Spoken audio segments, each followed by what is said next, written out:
Who are we in this world? We are our associates. We are our circle. We are determined to be great according to the people who are next to us. If we surround ourselves with poor people, people with poor mind, it means we shall also remain poor.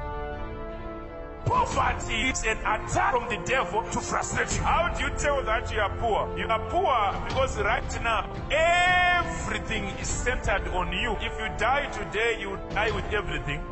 It's better to be rich on earth and as well go to heaven. My desire is to be wealthy now and also be rich in heaven. The reason which separates the rich and the poor is this: the one that is sitting in his life, there is an increase. And when God is releasing blessings, He releases the blessings to three people. He gives the poor, and He gives bread to the eater. Then He gives seed to the sower. On top of that, He gives an increase to the sower.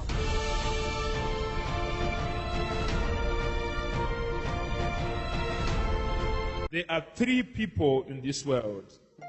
Number one, the poor one. Number two, the average.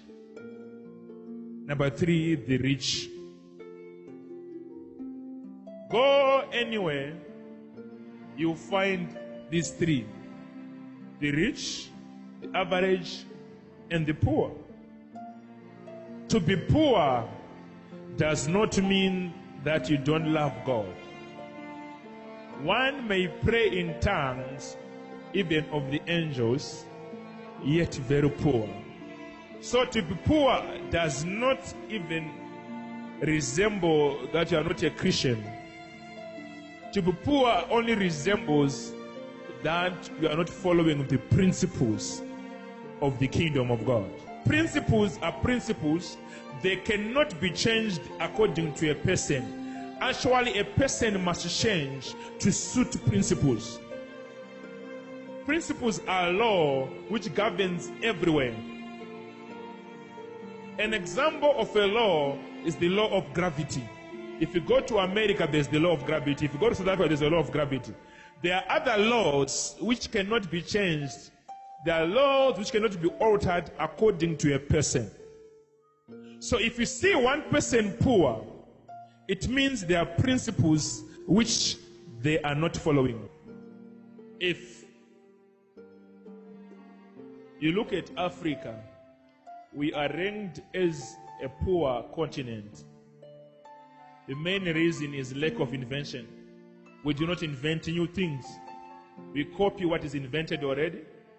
So in other words, we don't usually use our mind more and our hands more. So that deprives Africa to be ranked as the richest continent. I was looking at the statistics. Belgium alone is richer than the whole of Africa. The whole of Africa, Belgium alone. It means as a continent, there are principles, there are laws which we are not following, which is not encouraging us to reach a point where we can be described as a rich continent. Yes, in Africa, there are some few individuals who are billionaires in US dollars, but we are looking averagely. How many people are poor and how many people are rich? The poor are more than the rich. Way, way more than the rich. One of them is your neighbor.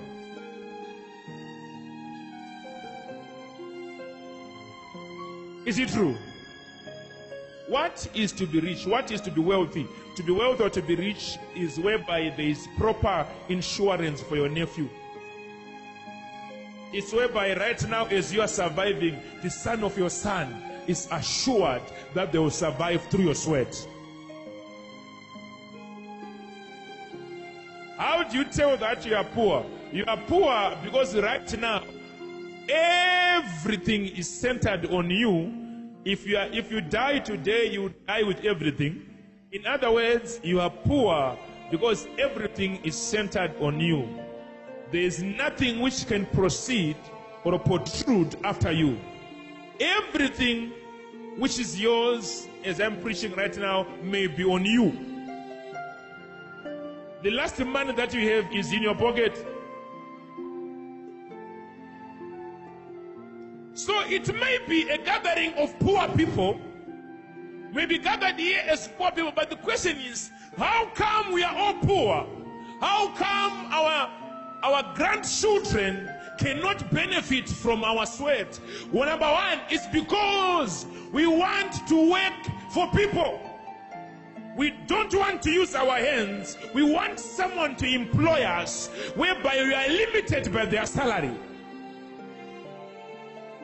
And it is in us. We don't want to think beyond working for someone. We only think the solution of our life is an employer. We don't think beyond that.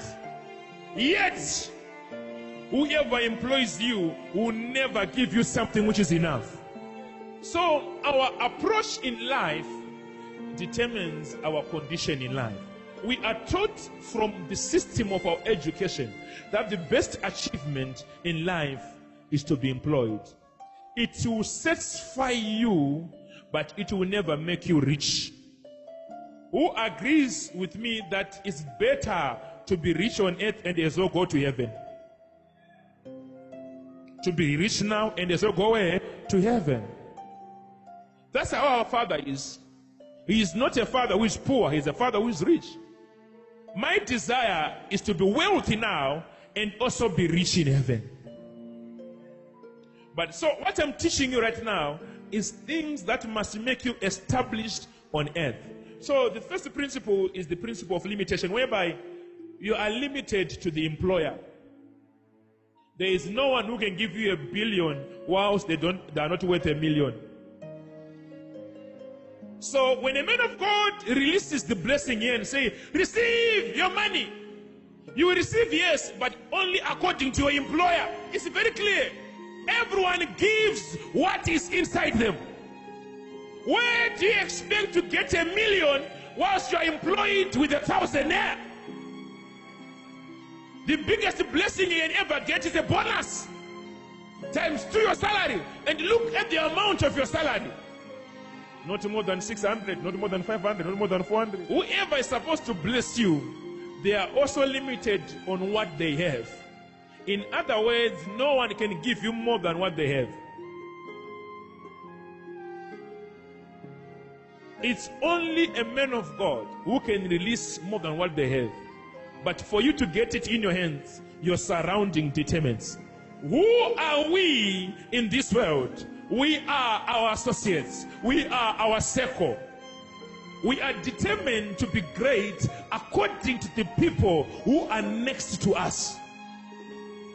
If we surround ourselves with poor people, if we surround ourselves with people with poor mind, it means we shall also remain poor. Great constructions can only be seen if you see other big buildings. But if you are surrounded by complaining machines, you are surrounded by people who does not think beyond this normal level, it means no matter how much it is being released in your life, you will not receive it, because the greatness of a person is determined by their neighbor. All right, let me see the book of 2 Corinthians chapter 9. Let me start from verse 9 or so. Let me see.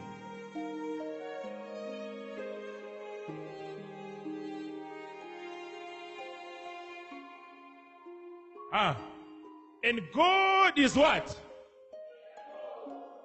God is what? Tell your neighbor, God is able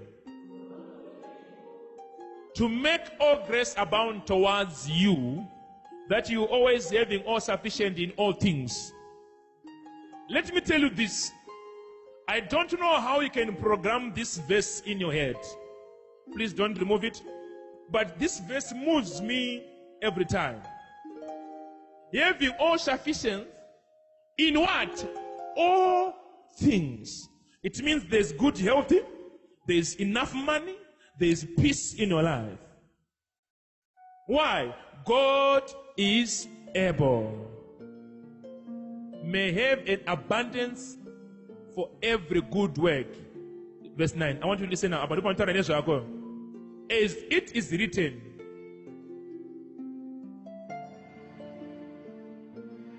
as it is written, He has dispersed abroad. He has given to the poor.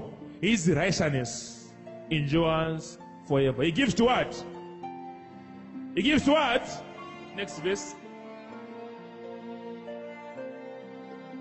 Now may he who supplies seed to the sower and bread for food, or to the eater, supply and multiply the seed you have sown and increase the fruit of your righteousness. That's why you see those who are sowers, they are always increased, and those who eat, they are always on the same level. He supplies and he multiplies seed you have sown and increase the fruit of your righteousness. What are the fruits of righteousness? Joy, peace. That's why many people are poor and they've got peace. It's very good to have peace, but it's also very good to have peace whilst you're also rich. The reason which separates you from the rich and the poor is this: the one that is sitting in his life, there is an increase. And when God is releasing blessings, he releases the blessings to three people. He gives the poor, we have read about it, and he gives bread to the eater. There are people here who say, I've eaten, I'm driving, but I know I'm not rich. Then he gives seed to the sower. On top of that, he gives an increase to the sower, according to the seed which has gone to the ground. So as we are seated in the church right now, we have got three different people. The poor, who are going to receive from God here and there. The bread eaters, who are on average, they feel satisfied because they've got the bread, yet they are not rich. And there is the sower who is being given to seed and to plant and to leave something in his house. Then I want you to ask your neighbor now again, which one are you?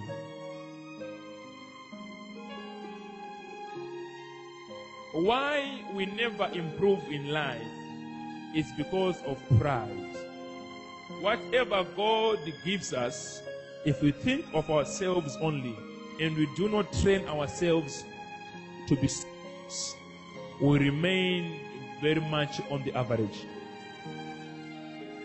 When we talk about seeding, we do not talk about millions, thousands. We talk about sacrifice. The little that we have, and creating a system which is continuous like a farmer. He knows when to plant the seed in the soil, and he knows the soil which he places his potato, his maize, his sorghum. He knows the type of soils. He's very careful of seasons. He's very careful of what he wants to get after. So every farmer creates what is called a system of planting. That's the same thing that every Christian must do. You must create a system of giving, a system of seeding. But if you're a bread eater, you will remain what you are for a lifetime. A bread eater, how can I describe them? That's a person who only thinks of satisfying themselves with whatever God blesses them with. No one starts as a sower, but everyone starts by creating a small system which is constant. They think of improving someone's life. They think of impacting with the little that they have. They plant bit by bit, bit by bit, and there's an increase of the seed. But if you're a bread eater who is only saying, if I don't feed myself, I'll go hungry, God will give you to eat. And remember, He's a loving God. He will never stop giving you to eat. As He gives the poor, He will also give the bread eater. So why are we remaining this poor and this average? It's because we are bread eaters. We don't know that the more we give, the more we receive. Like what Luke says. The book of Luke says, the measurement you give with is the same measurement it shall be given unto you. Pressed down, shaken together, and running over. But if you are eating whatever comes to us, and you are not creating a system of planting, that's why we remain bread eaters. What was I saying today? I was saying a simple thing. Give, and it shall be given back unto you. Create a system of giving. Be a sower, not a bread eater. How much have you secured your future by the giving of today?